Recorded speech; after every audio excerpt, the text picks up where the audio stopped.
শ্রী গৌরাঙ্গের দুটি পদ, যার ধন সম্পদ সে জানে ভকতির শশা। ভকতির শশা। সম্পদ বলতে পৃথিবীতে যা কিছু আছে আমরা সেগুলোকেই ভাবি। ধন ঐশ্বর্য থাকবে, টাকা পয়সা বাড়ি গাড়ি যদি করতে পারি, 1 থেকে 2, 2 থেকে 4, 4 থেকে 10টা গাড়ি হবে। হ্যাঁ, মানব জীবের স্বপ্ন একটার পর একটা লেগেই থাকে। এই পার্থিব জগতে আমাদের মাত্র 100 বছর পরমায়ু, তাও আমরা সেই পর্যন্ত বাঁচি না বাবা। 100 বছর আমরা থাকতে পারবো না, এটা আমাদের মনের থেকেই সাড়া দেয়। কিন্তু যতটুকু সময় আমরা বেঁচে আছি, এই সময়টুকুর মধ্যে দিয়ে অনিত্য বস্তু অসার বস্তুর পিছনে ছুটতে ছুটতে আমার আপন জনের কথাই আমরা ভুলে গেছি, আপন ঠিকানাটাও ভুলে গেছি। কে আমার আপন কে পর সেই জ্ঞানটুকু শূন্য হয়ে গেছে। শাস্ত্রে বললেনি তুম কাহা সে আয়ে হো আর যাও কি কাহা, ইতনা দিল বিচার লো বাস হো গয়া ভজন। সংসার জীবনে সংসার করছো তাতে কোনো দুঃখ নেই, সংসার করো, কিন্তু একবার ভেবে দেখো তোমার পরিচয় কি, কোথা থেকে এসেছো তুমি, যাবে কোথায়, কি তোমার পরিচয়, আসল ঠিকানা কোনটি তোমার। যে ঠিকানায় ঘুরে বেড়াচ্ছ এটা তোমার ঠিকানা নয়। কেউ একজন তোমাকে দিয়েছে তাই তুমি ব্যবহার করছো। কেউ একজন বলেছে তোমায় এটা তোমার ঘর, এটা তোমার মাতা, এটা তোমার পিতা, এই তোমার নাম। সব কিছু অন্যের কাছ থেকে হাওলাত করা মানে ধার করা। ধার করে নিয়ে চলছি আমরা, সবই ধার। নামটাও ধার করা, বাড়িটাও আমার নয়, তারই অন্য কারোর ছিল, আজ আমার হয়েছে। তাহলে জগতে যা কিছু আছে সবই অপরের কাছ থেকে, অন্যের কাছ থেকে ধার করা। তাহলে আমার নিজের কি আছে জগতে? কিছুই নেই। জেনে রাখো তোমার কিছুই নেই এ জগতে। তুমি যতই ছোটাছুটি করো না কেন, দৌড়াদৌড়ি করো না কেন, মারামারি হানাহানি কাটাকাটি যাই করো না কেন, যাদের জন্য করছো, যাদের সুখের জন্য বা তোমার নিজের সুখের জন্য, জেনে রেখে দাও এগুলো সবই আসল কাজ নয়। দিবস রজনী আমরা যে কর্মগুলো করি মা, শাস্ত্রে বললেন মানব জন্ম হইলে কি হয়, করহ ভূতেরও কাম, তা না হইলে কখনো কি বলহ কৃষ্ণের নাম। অর্থাৎ আমরা জীবনে যা কিছু করছি সবই কিন্তু মা এই সংসারের কর্ম, অর্থাৎ ভূতের কাজ। অজ্ঞানতার অন্ধকারে বসে বসে বাবা অজ্ঞান হয়ে গেলে ও মা আসতে, পাগল হয়ে গেলে সঠিক কাজ করে। যারা পাগল হয়ে যায় নিশ্চয়ই সঠিক কাজ করে না, ভুলভাল কাজ করে। তা আমরাও তাই, আমরা সঠিক কর্মটা ভুলে গিয়ে যা কিছু করছি সব ভুল করে বেড়াচ্ছি। তাহলে সঠিক কর্মটা কি? কৃষ্ণ ভজিবার তরে সংসারে আইনো, মিছে মায়ায় বদ্ধ হয়ে বৃক্ষ সম হয়। সবাই আমাদের আসল পরিচয় আমরা কৃষ্ণ চরণের দাস। এই জ্ঞানটুকু যত সময় আমাদের মধ্যে না আসবে, আমরা সারা জীবন ধরে বিশ্ব ব্রহ্মাণ্ডে গোলক ধাঁধায় ঘুরে বেড়াবো। আসল পরিচয় যখন জানতে পারবো, আসল ঠিকানা যখন জানতে পারবো, আমার কর্মটা কি আমি জানতে পারবো, তখন কিন্তু আর ভুল কর্ম আমরা করব না। তাই তো বৈষ্ণব মহাজন বললেন সংসার জীবনে যেগুলো আমার ভাবছি এগুলো তোমার নয়। তোমার সম্পদ যদি হয়ে থাকে, তোমার নিজের সম্পদ, সেটা সম্পূর্ণ তোমার, যার ভাগ কেউ নেবে না। আস্তে আস্তে মাইকম্যান দাদা আস্তে কথা বলুন। এই সংসার জীবনে আজ যে সম্পদের মালিক আমরা হয়েছি, এই সম্পদ আমার আগে ছিল আমার পিতার, তার আগে ছিল আমার ঠাকুর দাদার। আমি চলে যাব, সম্পদের মালিক আরও একজন হবে, সেকেই আমার সন্তান। তাহলে মা, দুদিনের মালিকানা করে অহংকারে ডুবে থেকে গর্ববোধ করার কোনো প্রয়োজন নেই। এসেছি খালি হাতে, যাব খালি হাতে। এমন কিছু করতে হবে জীবনে, যে ত্রিতাপ জ্বালা ভোগ করছি মায়ার সংসারে, এই ত্রিতাপ জ্বালা থেকে যেন গোবিন্দ চরণে গিয়ে পৌঁছাতে পারি, আমার নিজের ঠিকানায় যেন যেতে পারি, এই চিন্তা ভাবনাটা আমাদের মাথায় সর্বদাই রাখতে হবে। যাই জেনে রাখো, সংসার জীবনে যে কর্মই করো না কেন, এটা তোমার শুধুমাত্র দায়িত্ব।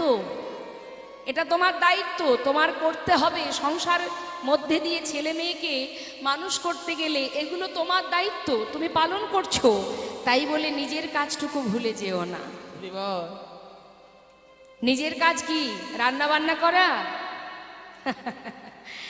নিজের কাজ কি? সারাদিন রোজগারের জন্য ছুটে বেড়ানো? এগুলো আমার নিজের নয়, সংসারে।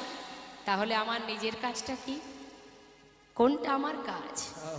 শাস্ত্রে বললেন, শ্রী গৌরাঙ্গের দুটি পদ, যার ধন সম্পদ। অর্থাৎ ধন সম্পদ তোমার নিজের, সেটা হচ্ছে কি না গোবিন্দ চরণ। নিতাই গৌর হরি বল। এটা তোমার নিজের সম্পদ। সে জানে ভক্তি রসসার, অর্থাৎ সেই একমাত্র জানে ভক্তি কাকে বলে, ভগবানকে। সেই জানবে যে জন গৌরচরণকে নিজের সম্পদ মনে করতে পারবে। নিজের সর্বস্ব হলো গৌরচরণ, আর কিছু নয়। তাই বৈষ্ণব মহাজন বললেন, এটা জানতে গেলে আমাদের করতে হবে কি? সদ্গুরুচরণ আশ্রয় করো। কলিযুগে আর কিচ্ছু করতে হবে না আমাদের। তুমি যে কর্ম করছো করো, তাতে কোনো দুঃখ নেই। তুমি রোজগার করছো, সংসারে কাজ করছো। শ্রীমতী রাধারানী তিনিও সংসারে কর্ম করেছে, রন্ধন করেছে, সবই করেছে। কি তাই তো মা? তিনিও তো আয়ানের ঘরণী ছিলেন, শাশুড়ির সংসার করেছেন তো তিনি। কিন্তু সেখান থেকে আমাদের মতো জীবকে শিক্ষা দিয়ে গেছে, কৃষ্ণ ভজন যদি করতে হয় সহজ উপায়ে নয়, কঠিন পথে এগিয়ে চলো। অর্থাৎ বাদিনীকে আড়াল করে সংসারে হাজার কর্মের মধ্যে দিয়ে লাঞ্ছনা গঞ্জনা সহ্য করে কেমন করে কৃষ্ণ ভজন করতে হয়, আমার রাধারানী সেটা দেখিয়ে গেছেন। চার দেওয়ালের মধ্যে বাধা থেকে তিনি দেখিয়ে গেছেন। শুধু তিনি নয়, এই কলিযুগে যার লীলা আমরা শ্রবণ করছি, আমার গৌরহরি, তার বামী যিনি সহধর্মিনী মা বিষ্ণুপ্রিয়া। একবার চিন্তা করুন মা, আপনারা তো নবদ্বীপে গেছেন। মালঞ্চপাড়া নিবাসী যিনি ছিলেন সনাতন মিশ্র, তার কন্যা হল এই বিষ্ণুপ্রিয়া। বিবাহের পর মহাপ্রভু চিরতরে বিষ্ণুপ্রিয়াকে ছেড়ে সন্ন্যাসী হয়ে চলে যান। আর মা বিষ্ণুপ্রিয়া শুধুমাত্র প্রভুকে সেবা করার জন্য চার দেওয়ালের মধ্যে সারা জীবন বাধা থাকতেন, বাইরে বেরোতেন না। চার দেওয়ালের মধ্যে বাধা থেকে সর্বক্ষণ ওই মহামন্ত্র জপ করতেন, হরিনাম মহামন্ত্র। মহামন্ত্র জপ হওয়ার সাথে সাথে একটা করে চাল আলাদা করে রাখতেন। দিনের শেষে সারাদিন মহামন্ত্র জপ করে যতগুলো তণ্ডুল হতো সেটাকে রন্ধন করে নিজের যে বৃদ্ধ শাশুড়ি মা তাকে দিতেন। বাড়ির যে কাজের লোকটা ছিলেন ঈশান, তাকেও দিতেন। তারপর যেটুকু বেঁচে থাকতো নিজে সেবা করত। কেন জানেন বাবা? সেবা করতেন যাতে প্রাণটা বেঁচে থাকে। প্রাণটা যদি চলে যায় তাহলে আমার প্রভুর সেবা করব কি করে? এতটাই ভালোবাসা ছিল মা বিষ্ণুপ্রিয়া। শ্রীরাম বৃন্দাবনে শ্রীমতী রাধারানী তিনি কখনো কখনো বৃন্দাদতী, কখনো দেবর্ষী, তাদেরকে পাঠিয়ে গোবিন্দ কোথায় আছে সে খবর আনার জন্য তিনি তাদেরকে পাঠিয়ে দিতেন। কিন্তু মা বিষ্ণুপ্রিয়া কোনোদিন প্রভু সন্ন্যাসী হয়ে চলে যাবার পর থেকে কোনো দিনের জন্য কিন্তু তিনি আর জানতে পারেননি প্রভু কোথায় আছে, কেমন আছে। তাহলে যিনি ভগবানের সহধর্মিনী, তার জীবনের কষ্টটা একবার অনুভব করতে হবে মা, তবেই আমরা বুঝতে পারবো। আমরা ভগবানকে যে ভালোবেসে কষ্ট যদি পাই, আমাদের মনে মনে রাগ হয়, ভগবানের প্রতি রাগ হয় যে তুমি কষ্ট দিচ্ছ, দুঃখ দিচ্ছ, তোমাকে এত ভালোবাসি, তুমি কেন এত দুঃখ দিচ্ছ? তাই তো মা? কিন্তু জেনে রাখুন, ভগবানকে যারা ভালোবাসে, ভগবান বললেন যে করে আমার আশ আমি তার করি সর্বনাশ। কোন সর্বনাশ? মায়ার সংসারের মায়ার বাঁধন একটু একটু করে তিনি মুছিয়ে নেন। আর আমরা তো মায়ার জীব, মায়ার মধ্যে এতটুকু আঘাত পেলে আমরা আর ভগবানের মুখ পর্যন্ত দেখি না। ভগবান বললেন তথাপিও যে না ছাড়ে আমার পাশ, আমি হই তার দাসানো দাস। ভগবানকে ভালোবাসা অত সহজ নয় মা। তাকে ভালোবাসতে গেলে সুকৃতির প্রয়োজন হয়, যেটা এক জনমে হবে না। জনম জনম ধরে একটু একটু করে প্রয়াস করতে যদি পারেন, একটু একটু করেও যদি সাধু সঙ্গ ভক্ত চরণধূলি অঙ্গে মাখতে পারেন, হরিকথা কৃষ্ণ কথা শ্রবণ করতে পারেন, এক জনমে না হলেও একদিন না একদিন গোবিন্দের চরণ আমরা নিশ্চয়ই লাভ করতে পারব। হরিবল হরিবল। তাই বৈষ্ণব মহাজন বললেন, হে জীব, কলিযুগে তোমাদের কিছুই করতে হবে না। তোমরা যে যেখানে আছো, যেমন আছো, যেভাবে আছো, কোনো দুঃখ নেই। কিন্তু তোমাদের যে বলবার শক্তি দিয়েছে, এই যে বদন দিয়েছে, এই বদনে যদি তুমি কৃষ্ণ নাম করতে পারো, যদি গাইতে পারো, যদি শ্রবণও করতে পারো, তাতেও মঙ্গল। নামের কি মহিমা দেখুন। আপনি যেভাবেই হোক, ইচ্ছায় অনিচ্ছায় যেমন করেই হোক, যদি আপনি নাম শ্রবণও করেন, তাতেও আপনার কল্যাণ। সমাজে এমন কিছু করতে হবে যাতে সকলের মঙ্গল হয়। সেটা কি না, এই মহামন্ত্র অর্থাৎ হরিনামামৃত সুধা দান, এই হচ্ছে শ্রেষ্ঠ দান। এই যে হরিনাম দান যারা আয়োজন করেছেন, মায়ের পূজা উপলক্ষে মা হলেন পরম বৈষ্ণবী, এ দেবাদিদেব মহাদেব হলেন পরম বৈষ্ণব। তো সেই বৈষ্ণবী মা আমার, যার চরণ আশ্রয় করে আজ আপনারা অপ্রাকৃত লীলা আস্বাদন করছেন, সেই মায়ের পূজা উপলক্ষে আজ এই মহতী স্থানে যে সুন্দরভাবে হরিনামামৃত, এই যে অমৃত সুধা দান, এটা কিন্তু উত্তম কাজ, শ্রেষ্ঠ কাজ যেটা আপনারা করছেন। তাই বৈষ্ণব মহাজন বললেন, হরিনামে যেমন করেই শ্রবণ করো না কেন, যেভাবেই আস্বাদন করো না কেন, তোমার যদি ইচ্ছা না থাকে, তবুও যদি কানের মধ্যে প্রবেশ করে, তাতেও তোমার কল্যাণ হবে, তাতেও মঙ্গল। নাম যেভাবেই শোনো, তাতেই মঙ্গল। তার একটা মজার কথা একটু বলি বাবা, মনে পড়ে গেল। খুবই সুন্দর কিন্তু খুব শিক্ষামূলক কথা। নাম শুনলে যে কতটা মঙ্গল হয় দেখবেন, তারই একটা ছোট্ট দৃষ্টান্ত আপনাদের একটু শোনাই। বনের ভিতরে যারা ডাকাতি করে মা, হ্যাঁ, তো বাবা ডাকাতি যারা করে তারা কার পূজা করে? মা কালীর পূজা করে, তাই না?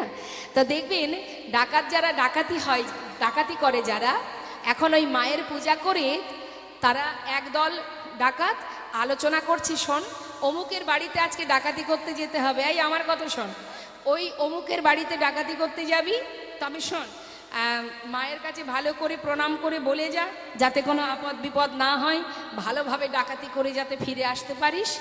আর একটা কথা শুনি, বলে দিই শোন, পথে যেতে যেতে যদি দেখিস কোথাও কীর্তন হচ্ছে, কৃষ্ণ নাম হচ্ছে, খবরদার ওই কৃষ্ণ নাম যেন তোর কানে না আসে। যদি তখন সেই ডাকাত বলছে, সর্দার এই যদি কীর্তন, কান তো খোলা, যদি কীর্তন কানে ঢুকে যায়, এক কাজ করবি, কোমরে যে গামছাটা আছে, যেই দেখবি কীর্তন হচ্ছে, দেরি না করে গামছাটা ভালো করে কানে বেঁধে নিবি। এই বুঝতে পেরেছিস? যা। এখন মা যে বাড়িতে গেছে ডাকাতি করতে, ডাকাতি করে নিয়ে ফেরার পথে রাত্রে হঠাৎ এক জায়গায় কীর্তন হচ্ছে, সাধু সঙ্গ ভক্ত সঙ্গ হয়েছে, সেখানে মধুর কৃষ্ণ নাম হরিনাম হচ্ছে, আর তারই পাশ দিয়ে বনের ভিতরে দিয়ে সেই ডাকাত চুরি করে পালিয়ে যাচ্ছে। যাবার কালে বাবা ওই যে কৃষ্ণ নাম যেই না কানে ঢুকেছে, ওই যে সর্দারজি বলে দিয়েছে কানে গামছা বাঁধবি, তাড়াতাড়ি করে কোমর থেকে গামছাটা খুলে মাথায় জড়িয়ে ভালো করে কান সোজাসুজি যেই না বাঁধতে গেছে, তার মধ্যে দিয়ে, ওই যে গামছাটা খুলতে তো সময় লাগবে, হ্যাঁ, এখন গামছা খুলে কানে বাঁধতে বাঁধতে তার মধ্যে বাবা 3টে কথা কানে ঢুকে গেছে। এই 3টে কথার উপকারটা দেখুন মা। আপনি 3 ঘন্টা কীর্তন শুনছেন, এখন আপনার মন যদি বাড়িতে থাকে, কান খোলা থাকলেও কিন্তু হবে না, মনটা ঠিক এখানেই রাখতে হবে। এখন ওই ব্যক্তি সর্দারের কথা মতো গামছা কানে বাঁধতে বাঁধতে 3টে কথা কানের মধ্যে তার ঢুকে গেছে, মনে মনে সে সেই কথাটাকে মনে মনে জপ করছে। এখন কোনো প্রকারে কিভাবে কেউ না কেউ সন্ধান পেয়েছে, আর সে থানায় খবর দেওয়া মাত্রই সেই ব্যক্তিকে ধরে পুলিশে মানে থানায় নিয়ে গেছে। যেই না থানায় নিয়ে গেছে, তাকে লকআপে ভরে দিয়ে এবার থানার মধ্যে বড়বাবু, মেজবাবু, ছোটবাবু থাকে না, একে একে যাচ্ছে তার কাছ থেকে কথা বের করার জন্য। এখন ভেতরে গিয়ে বড়বাবু যিনি, তিনি গিয়ে তাকে ধরেছে, এদিকে আয়। আর সঙ্গে কে ছিল বল? এই বল, তোর সঙ্গে আর কে ছিল? বল বল, কোথা থেকে ডাকাতি করে এসেছিস? কি রে? হাতে কিন্তু চাবুক আছে, লাঠি আছে মা। হ্যাঁ, এবার মারছে আর জিজ্ঞাসা করছে, বল আর সবাই কোথায় আছে বল। সে কিন্তু কোনো কথাই বলছে না। কেন? ওদের মধ্যে একটা কথা বলা বলি হয়ে আছে, মানে দেখবেন এটা বলে যারা চুরি ডাকাতি করে, যে প্রাণ থাকতেও যেন সত্য কথাটা বলবি না, মরে যাবি কিন্তু সত্য কথা বলিস না। কিন্তু তাকে যত মারছে সে কিন্তু কোনো কথাই বলছে না। তখন বড়বাবু মারতে মারতে এতটাই ক্লান্ত হয়ে গেছে বাবা, সে হাঁপিয়ে উঠেছে। এখন মেজবাবু বলছে, আপনি বেরিয়ে আসুন, আমি দেখছি ওর কি করা যায়। এখন বড়বাবু পরাজিত হলেন। এবার মেজবাবু চিন্তা করছে, ওকে মারধর দিয়ে কথা বের করা যাবে না, কলা কৌশলে ওকে ওর কাছ থেকে কথা বের করতে হবে। কি কৌশল করা যায়? না, যারা ডাকাতি হয়, ডাকাত হয়, তারা তো মায়ের পূজা করে। অর্থাৎ আমি যদি মা কালী সেজে যাই ওর কাছে, তাহলে ওর কাছ থেকে কথা বের করতে পারবো। এখন থানার মেজবাবু কি করেছে, নিজেকে কালী সাজিয়েছে।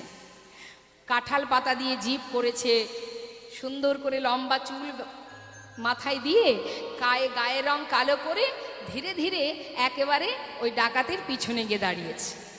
পিছনে দাঁড়িয়ে গিয়ে ডাকছে মেজবাবু, পিছন থেকে ডাকছে, ভক্ত, বৎস, কে? আমি তোর মা রে। মা?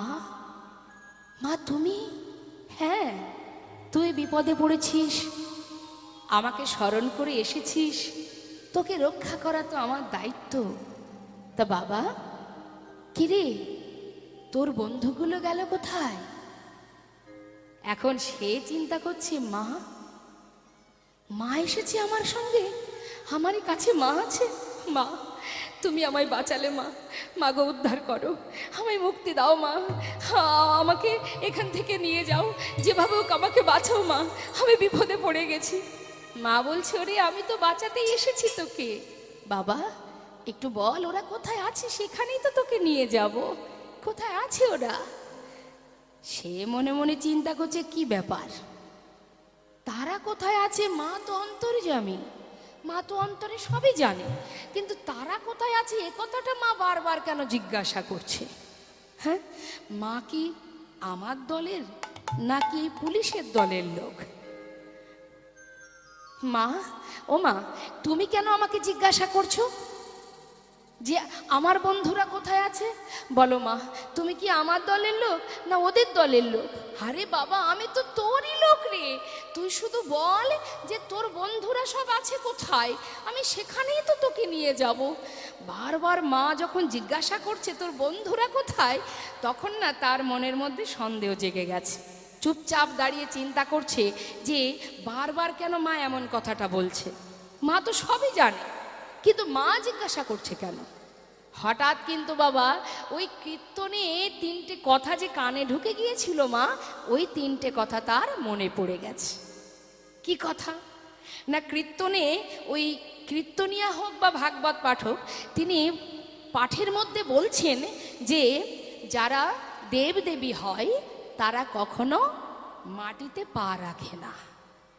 যেই না এই কথাটা যে শুনেছে কীর্তন, সেই কথাটা মনে পড়ে গেছে। তাই তো ওই কীর্তনিয়া বলেছিল দেবদেবীরা কখনো মাটিতে পা রাখে না। দেখি তো, এ যদি মাই হবে নিশ্চয় মাটিতে পা থাকবে না। সঙ্গে সঙ্গে আর চোখে তাকিয়ে দেখছে, হ্যাঁ বেশ পা দুটো মাটিতেই আছে। আর একটা কথা কি, যে কখনো দেবদেবীদের চোখের পলক পড়ে না। দেখি তো চোখের পলক পড়ছে কিনা। দেখছে, হ্যাঁ সেটাও পড়ছে। তাহলে তাহলে এ তো মা নয়, এটা তো মা নয়। আর একটা কথা হলো, কখনো দেবদেবীদের অঙ্গের ছায়া মাটিতে পড়ে না। হঠাৎ দেখছে কি, যে লম্বা একটা ছায়া পড়ে আছে। যেই না দেখেছে 3টে কথাই কাজে লেগে গেছে। ওই 3টে কথা অনুযায়ী দেখছি যে না, এর তো কোনো মিল নেই। তাহলে এ তো আমার লোক নয়, এ তো নিশ্চয়ই এই পুলিশের লোক। তার মানে মা তখন কিন্তু সে আর মুখ খোলেনি। এখান থেকে এই দৃষ্টান্তটা দেওয়ার এটাই কারণ যে কীর্তন যেভাবেই শোনো, হেলায় বা শ্রদ্ধায় যেবা নাম লয়, ক্রমে ক্রমে কৃষ্ণ ভক্তির হয় উপচয়। কৃষ্ণ গালি দিতে যদি কেউ করে কৃষ্ণ নাম উচ্চারণ, সেই সে নাম হয় তার মুক্তিরও কারণ। অর্থাৎ তুমি যদি ব্যঙ্গ করে, ঠাট্টা করে, তিরস্কার করে কৃষ্ণ নাম বলো, কৃষ্ণ নাম শ্রবণ করো, সেটাই তোমার মুক্তির কারণ হয়ে দাঁড়াবে। নিতাই গৌর হরিবোল হরিবোল। তাই বৈষ্ণব মহাজন বললেন নাম শ্রবণ করলে আরো কি হয় জানো? শুনে নাও। শ্রী গৌরাঙ্গের মধুর লীলা,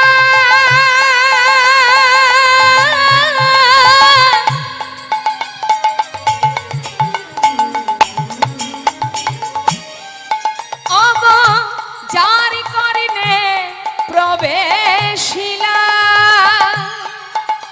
আমার শ্রী গৌরাঙ্গের মধুর লীলা।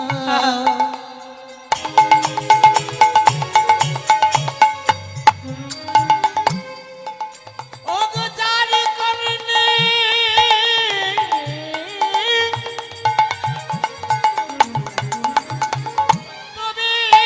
প্রবেশিলা।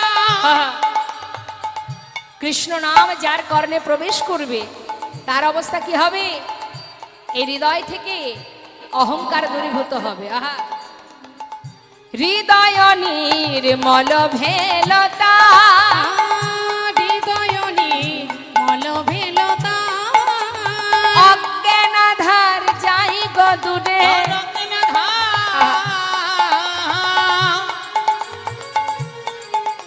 ও গো যাই গো দূরে, যে জন হরি না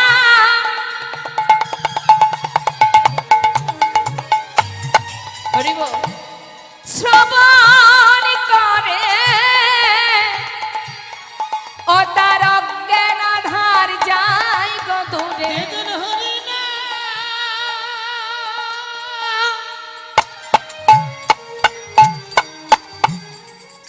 ও গো শ্রবণ করে,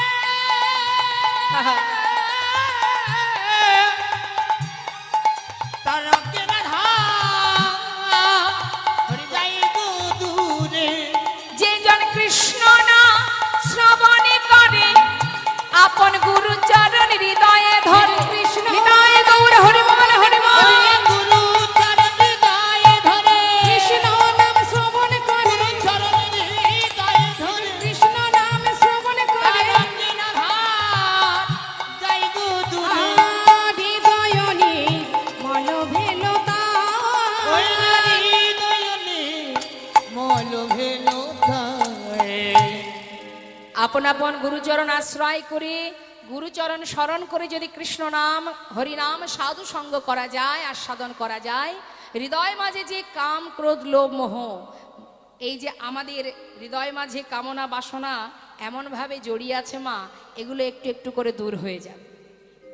তবেই আমরা জানতে পারবো আমরা কে, আমাদের আসল পরিচয় কি, কি আমাদের করণীয়, কি বা করে চলেছি।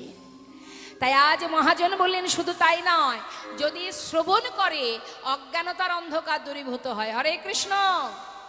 সবাই কিন্তু আমরা অজ্ঞানতার অন্ধকারে ডুবে আছি, সবাই আমরা মায়ার বালিশ মাথায় দিয়ে ঘুমাচ্ছি, তাই তো? আমরা আসবার সময় ভগবানকে কথা দিয়েছিলাম যে তুমি পাঠাচ্ছ, তুমি ছাড়া আমাদের জীবনে আর কেউ থাকবে না। কিন্তু এখানে এসে কি হলো?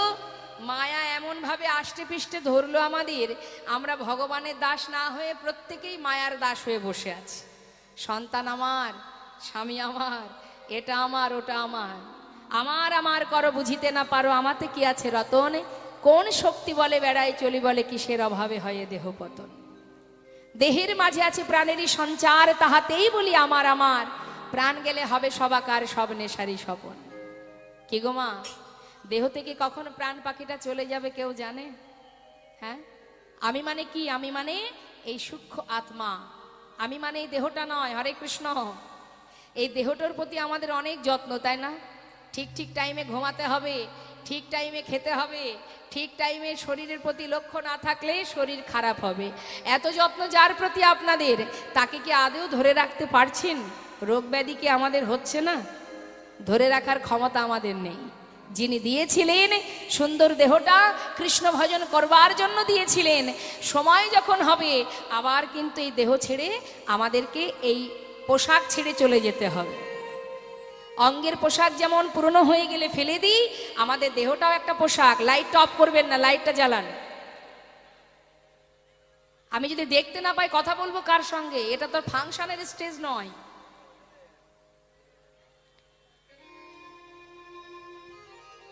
জয়নিতাই।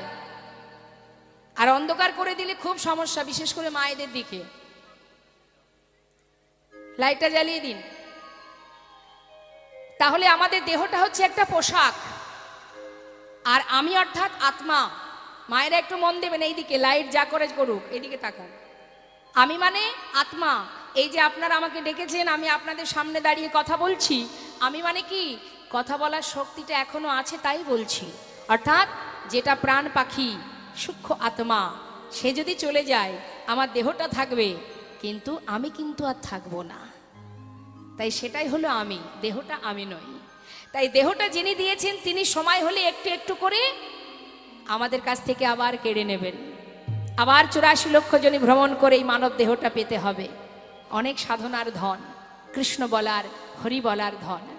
তাই হেলাই নষ্ট না করে বলবার শক্তি যার আছে, যার বাক শক্তি নেই সে বলতে পারে না, সেটা তার মনের দুঃখ। আপনার আছে, আমার আছে। তাই আজকের এই মুহূর্তে চলুন আমরা সবাই মিলে একবার দুটি বাহু তুলে সেই কলিজীবের শ্রেষ্ঠ ধন মধুমাখা হরিনাম, নাম ছাড়া কলিজীবের আর কোনো ধর্ম নেই। তাই চলুন সবাই মিলে একবার নাম করে নিই। হাত তুলুন, প্রত্যেকে তুলুন। বাহ, নিতাই গৌর হরি বল। দেখুন আমার বাবাদের বলা লাগেনি, কত সুন্দর হাত তুলেছে। এই তো আলোটা না দিলে দেখা যাবে কে ফাঁকি দিচ্ছে। বেশ, এবার হাতে তালি দিয়ে সবাই মিলে জোরে জোরে গাইবেন, কেমন? হ্যাঁ, আগে আমি গাইবো, শুনে নিন, তারপরে জোরে জোরে গাইবেন, কিন্তু যেন মা শুনতে পান। হরি বল। হরে কৃষ্ণ হরে কৃষ্ণ। একদম কৃপণতা করবেন না, হ্যাঁ, একটু কৃপণতা করবেন না হরিনাম করতে। হাত তুলুন, পুরোটা তুলুন।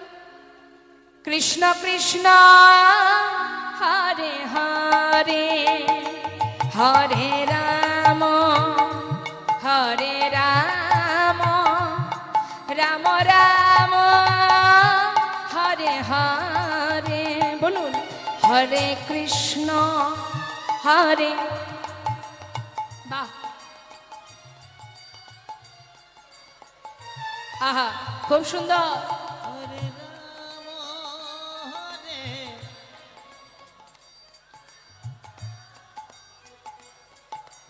বাবা তালে তালে একসঙ্গে গাইবেন। হরে কৃষ্ণ হরে কৃষ্ণ, কৃষ্ণ কৃষ্ণ হরে হরে, হরে রাম হরে রাম, রাম রাম হরে হরে। বলুন হরে কৃষ্ণ। বাবা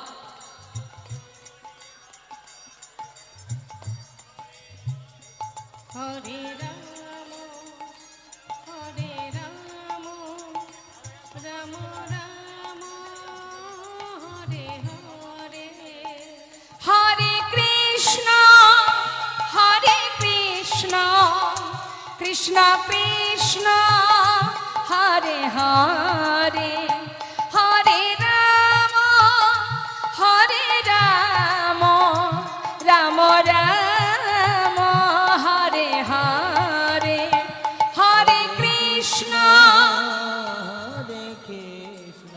আরেকটু জোরে। কৃষ্ণ বাবা হরি বল। হরে, হরে রাম হরে রাম, রাম রাম হরে হরে। এ হরে কৃষ্ণ হরে কৃষ্ণ, কৃষ্ণ কৃষ্ণ হরে হরে, হরে রাম হরে রাম,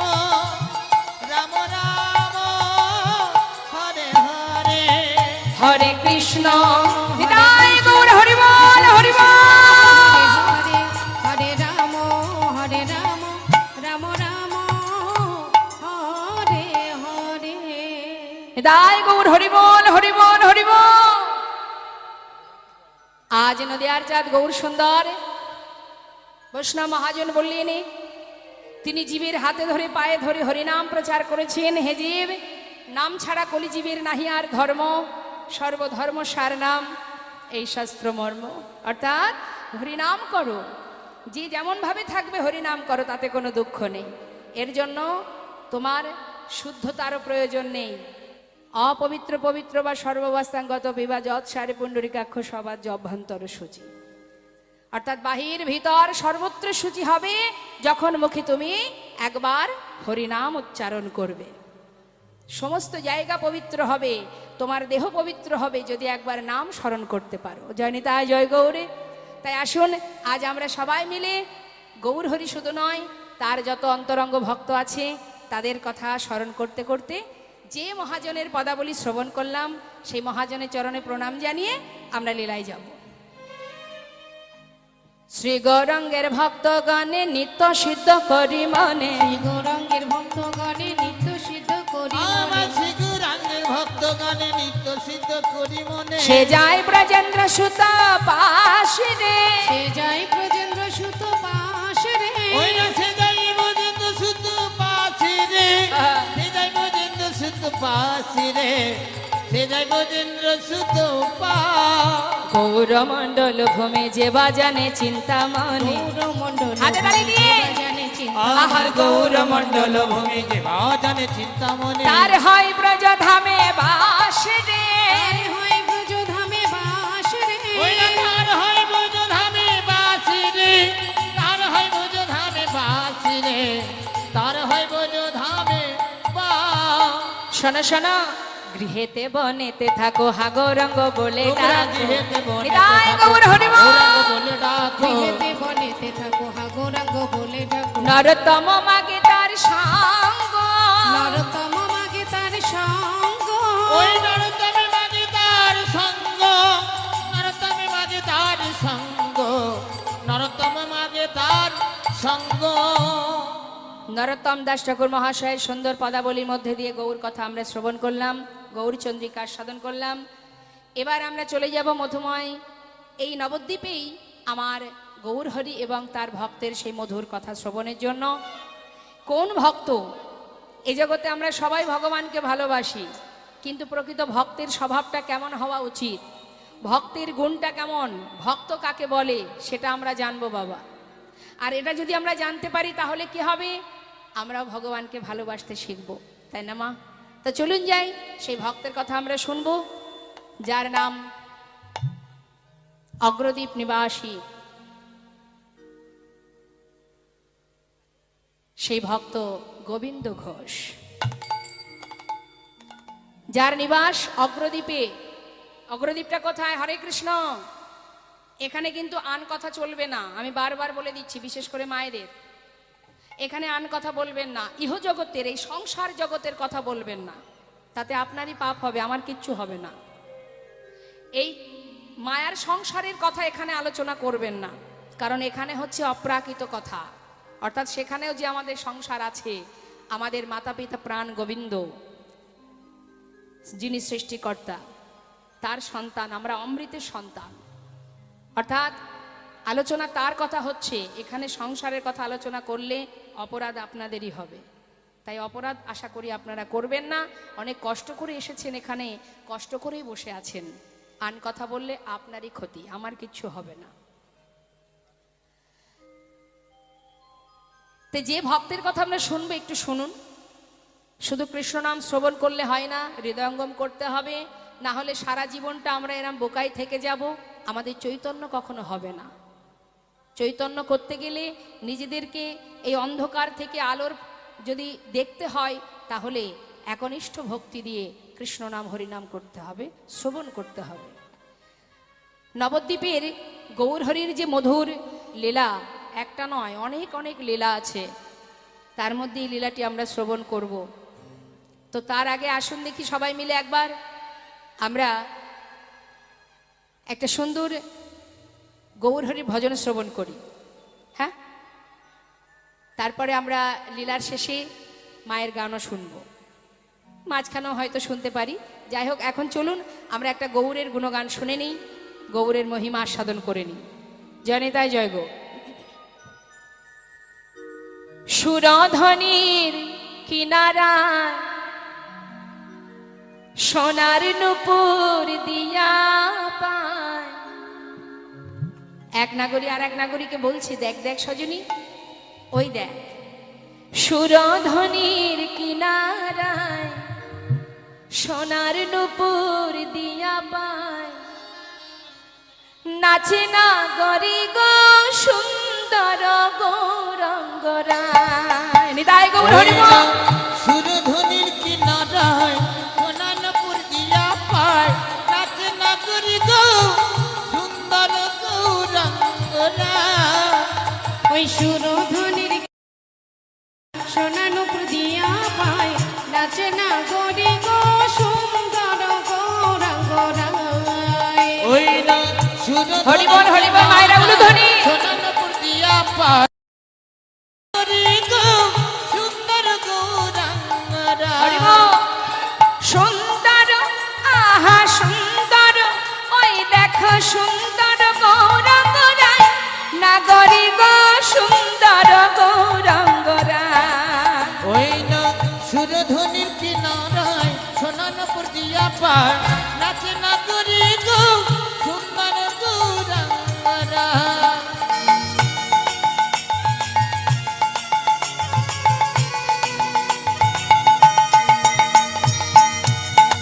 হরি বল গৌর হরি বল।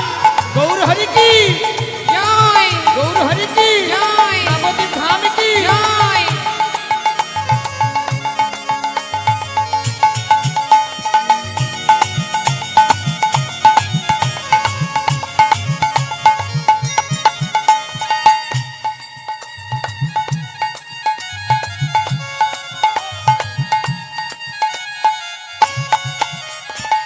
সুন্দর কপালে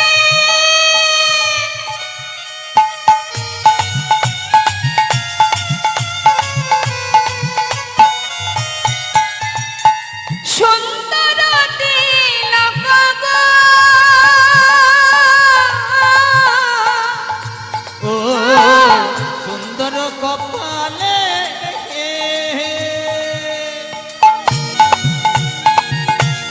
হরি বল। ওই সুন্দর তিলক গো।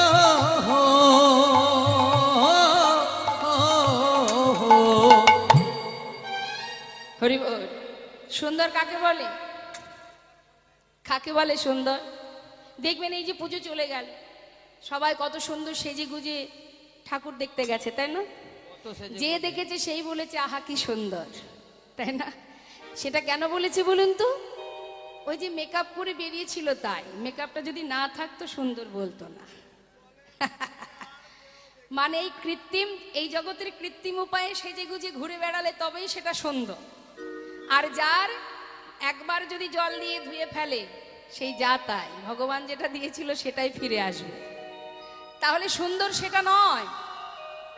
দামি দামি বসন, দামি গহনা পরে সুন্দর দেখালে সেটা সুন্দর নয়। সুন্দর সেটাই যার অঙ্গে না আছে দামি বসন, না আছে দামি অলংকার, তথাপিও যার রূপ দেখে ত্রিভুবন ভুলে যায়। শুধু ললাটে আছে কি মা, কপালে কি আছে? একটা তিলক। যাকে দেখে ত্রিভুবনের সবাই ভুলে, হিন্দু মুসলমান সবাই ভুলে যায়, সেটাই তো রূপ। তাই মহাজন বললেন সুন্দর ললাটে সুন্দর তিলক। আর কি আছে আমার গৌরহরির অঙ্গে? কি আছে? দেখো সুন্দর একখানে নামা বলি গাই, নাগরী গো সুন্দর গৌরাঙ্গরায়। ওই না সুরধনির কিনারায় সোনানপুর দিয়া পায়, নাচে নাগরী গো সুন্দর গৌরাঙ্গরায়।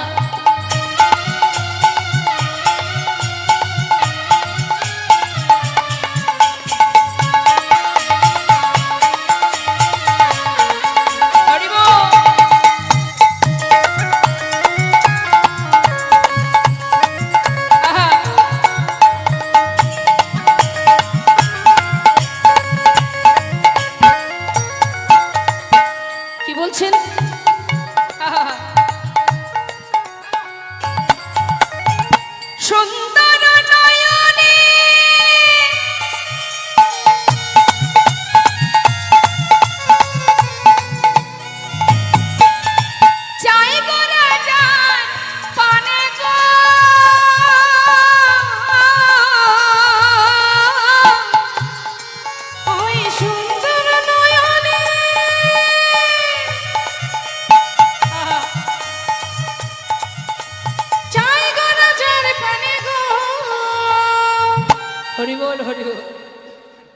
বর্ণনা দিতে দিতে বছর কেটে যাবে, তাও শেষ হবে না রূপের বর্ণনা।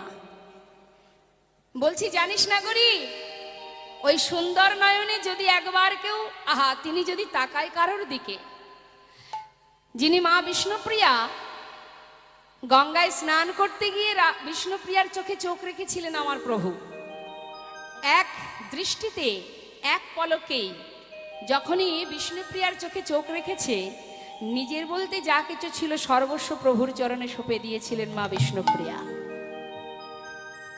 তা নাগরী বলছে সজনী কি আর বলবো, কেউ যদি চোখের দিকে একবার তাকায়, মাগো মন দিয়ে শুনবেন, আমরা যদি কারো রূপ দেখি পা থেকে মাথা পর্যন্ত দেখে নিই, কিন্তু ভগবানের চোখের যদি কারোর দৃষ্টি যায়, ওই চোখে যে তাকিয়ে থাকবে সেখান থেকে পলক আর কোথাও সরবে না। সারা অঙ্গের যেখানে যে তাকিয়ে থাকুক না কেন, কেউ যদি চরণে নজর দেয়, সেই চোখের দৃষ্টি আর কোথাও ঘুরবে না, আর অন্যদিকে ফিরবে না। কেউ যদি প্রভুর ঠোঁটের দিকে নজর রাখে, মানে দেখে, সেখান থেকে চোখটা আর কোথাও ঘুরবে না, সেখানেই আটকে যাবে, এমনই রূপ তার। তাই বলছে সজনী, ওই প্রভু যদি কারোর চোখে চোখ রাখে, তার দশা কি হবে? ও তার দেহ ছাইরা, আচ্ছা এই দেহ ছাইরা মনটা লইয়া যায়, নাগরী গো সুন্দর গৌরাঙ্গরা।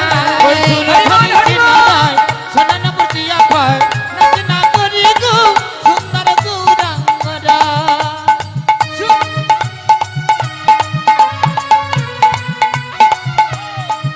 আহা সুন্দর গৌরাঙ্গরা, সুন্দর গৌরাঙ্গরা, ওই রে সুন্দর গৌরাঙ্গরা, সুন্দর গৌরাঙ্গরা, সুন্দর গৌরাঙ্গরা।